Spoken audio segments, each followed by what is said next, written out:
Messieurs, bonjour. Ravi de vous trouver à cette table, dans ce studio. Une question, Monsieur De Jong, d'abord. En quoi c'est important pour vous d'être présent dans ce congrès historique, hein?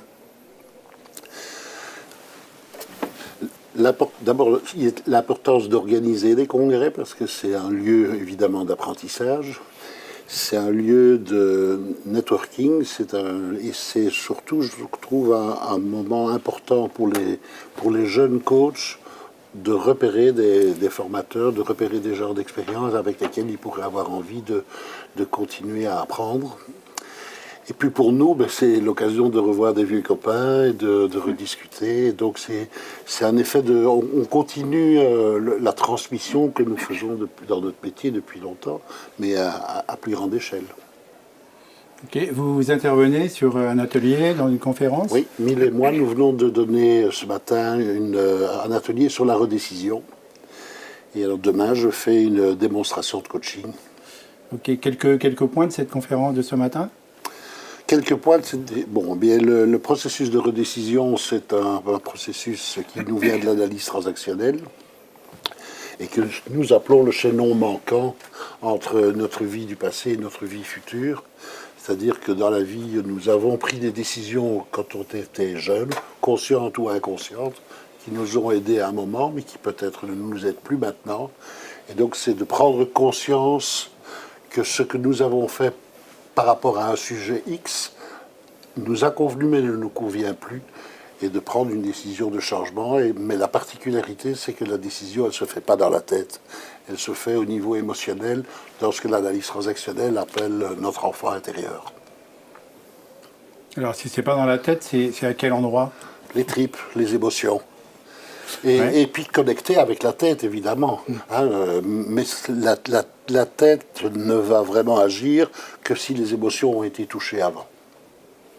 Et pour des gens qui sont très cérébraux, très mentaux, je dirais, comment faites-vous? Ben c'est justement, je crois, notre spécialité. Nous sommes très émotionnels tous les deux.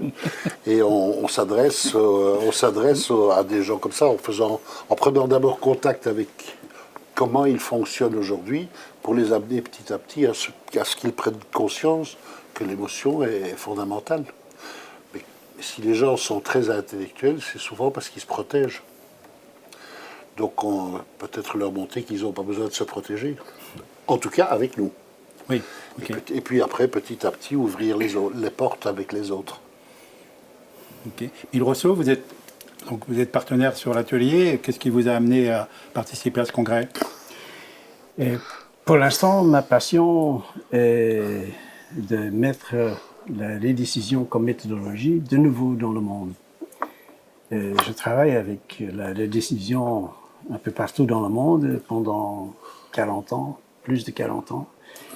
Et je vois le bénéfice et je cherche des bouquins et des articles où on a des instructions comment faire ça.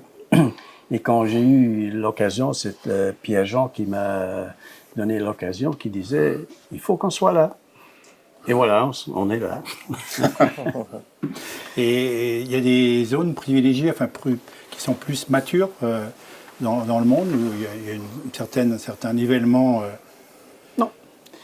Il y a des gens, des zones partout, mais j'ai l'expérience littéralement dans tout le monde, y compris le Moyen-Orient.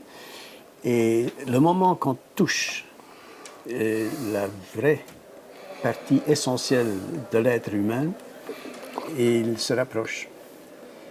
Et j'utilise pas mal de métaphores juste et c'est pour les gens qui sont un peu trop dans le cerveau, pour faire la connexion avec l'émotionnel.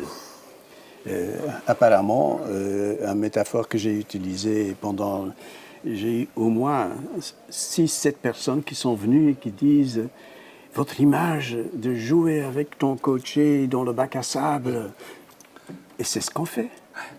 On fait le contact, et puis à partir de là, on peut faire le travail. Mais je veux vraiment que ce soit réinstallé dans le monde du coaching, dans le monde de formation. Ok, merci. Benjamin. Bonjour. Bonjour. Qu'est-ce qui vous a motivé, vous, à venir au congrès Synergie?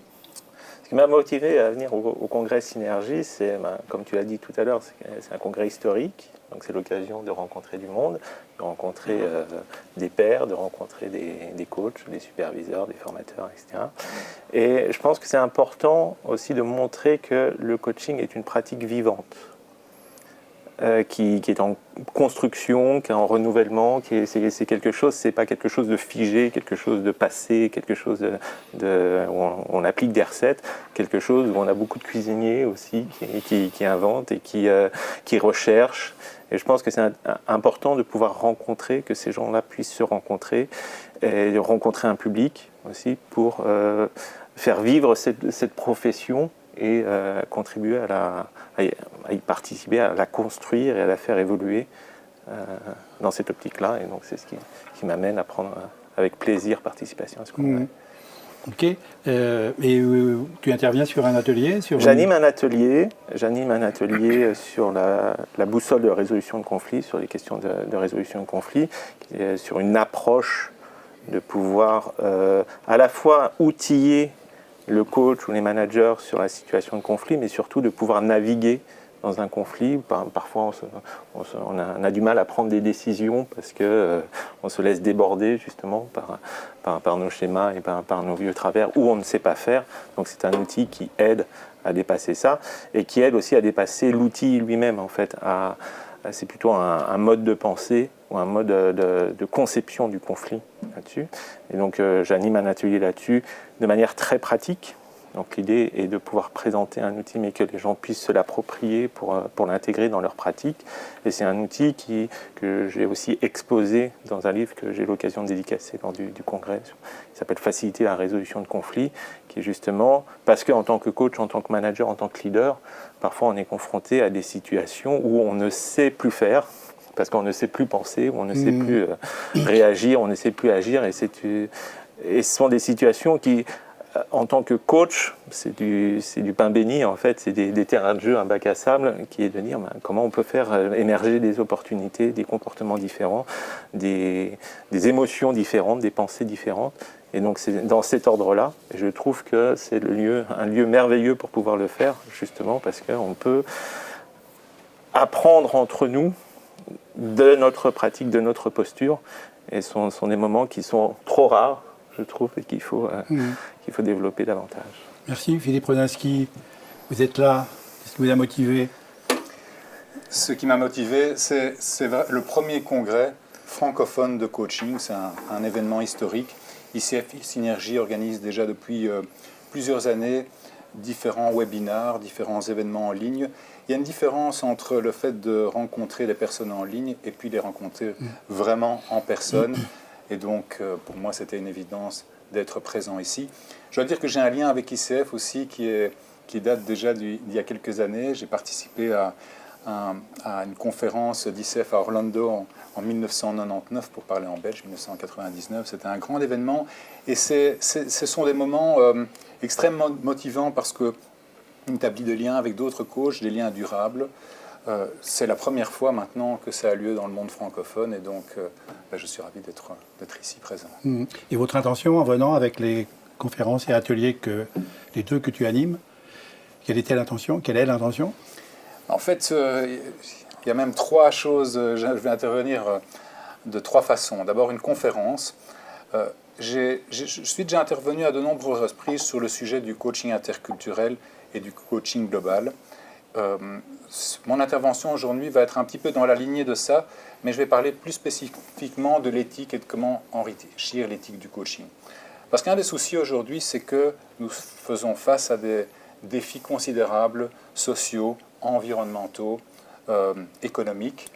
Et j'ai l'impression que le coach peut apporter une contribution extrêmement utile, mais si notre rôle de coach consiste simplement à être neutre et accompagner un manager à réaliser des objectifs quels qu'ils soient, là, ça ne va pas nous permettre de faire évoluer le leadership vers un leadership davantage durable, nécessaire pour relever les enjeux actuels. Et l'éthique du coach aujourd'hui, elle se base principalement sur le code d'éthique d'ICF, qui vaut ce qu'il vaut, qui est une bonne base, sur le jugement, le bon sens. Mais mon message aujourd'hui, ça va être de dire que ce n'est pas suffisant et de donner quelques pistes pour enrichir cette éthique du coaching, à la fois à partir de l'enseignement des philosophes, des grands philosophes, et aussi spécifiquement à partir de l'interculturalisme, qui ouvre le champ des possibles et qui permet aussi notamment de favoriser les collaborations, les partenariats transformationnels dont on a besoin aujourd'hui pour faire advenir un monde meilleur et plus durable. Ça, c'est la conférence. Lors de l'atelier, ce sera le même thème, à la différence que, au lieu que je sois la personne en train de parler, ce sera les participants qui, eux, vont travailler sur des cas concrets, où je vais leur présenter des choses qui leur semblent un petit peu évidentes et les inviter à remettre en question peut-être certaines de leurs évidences. Et enfin, j'ai été invité à faire une démo de master coaching et j'ai accepté cette invitation. Super. Un mot d'éclusion pour chacun. On en est où alors dans la phase de développement du coaching francophone, je dirais, depuis 25-30 ans, hein. Est-ce qu'on est à une bascule? Est-ce qu'on est à une bascule? Justement, c'est ma question. Est-ce qu'on est à une bascule vers plus, vers mieux? Rapidement, d'éclusion. La première chose que j'ai envie de dire, c'est je ne sais pas. Okay. Je ne sais pas, je ne connais pas le futur, j'ai oublié ma boule en cristal. Il y a une chose que je peux voir, c'est l'évolution depuis le passé. Et c'est clair qu'il y a 1100 membres ici, il y a 1100 francophones qui sont ici. C'est énorme. Je ne m'attendais jamais à ça. Donc c'est clair qu'il y a un énorme intérêt, parce qu'en plus il y a des tas de gens qui auraient voulu venir et qui ne sont pas là. Donc je crois vraiment que d'un côté on aurait pu dire on est à maturité. Je ne suis même pas sûr. Je ne suis même pas sûr qu'on est dans la phase de maturité, mais on est en pleine croissance. Ok, merci. C'est le sens de ma question.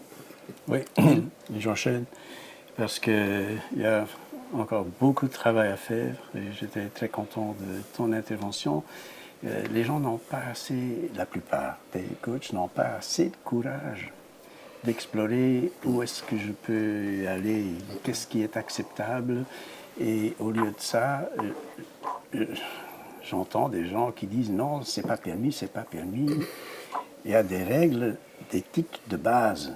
Si tu respectes dans ces règles-là, il y a tout un champ de développement. Et je suis vraiment content qu'ici et maintenant, il y a tellement d'énergie dans ce développement. Merci. D'éclusion. Ce que je peux peut-être constater, c'est avec les 1100 personnes qui sont là, qu'il y a une vraie pratique du coaching qui est là, et ce qui va être important aussi est de structurer ça comme étant une profession, comme étant un métier, et donc de passer d'un monde de défricheurs ou de personnalité, et de dépasser ça pour dire il y a les points communs que nous avons là, c'est aussi une pratique qui peut se structurer, et donc c'est l'occasion, c'est peut-être un point pivot de se dire c'est l'occasion de passer un niveau, de passer une étape, ou bien le risque c'est que la mayonnaise ne prenne pas et que chacun reparte de son côté et de repart sur des égos. Donc je pense que là, c'est l'occasion, sur un moment comme ça, de se dire on peut passer à une échelle, on peut passer à une étape. Merci. Philippe? Moi, je dirais que le coaching a déjà fait un grand chemin. Au début, c'était quelques praticiens, c'était quelques-uns à démarrer cette profession. Il y avait le point d'interrogation, est-ce que le coaching est là pour durer? Aujourd'hui, clairement, le coaching est là pour durer. Le coaching a aussi acquis des lettres de noblesse, dans le sens où il y a de plus en plus de recherche dans le domaine. Les meilleures universités proposent des programmes de coaching, de master de coaching. On peut faire un doctorat en coaching. Il y a encore beaucoup de chemin à parcourir pour que le coaching imprègne plus généralement la société et contribue à faire advenir, comme je disais, un leadership plus éclairé, plus durable, qui nous permettent de résoudre les grands défis auxquels nous sommes confrontés. Et ça, il y a encore vraiment du chemin à parcourir pour cela. Pas simplement former des coachs professionnels, mais faire que le coaching soit inclus dans la vie de chacun et en particulier dans le monde du leadership. Ok, merci Pierre-Jean, merci Mille, merci Benjamin et merci Philippe pour ce partage. Merci à toi. Merci à toi. Merci à vous.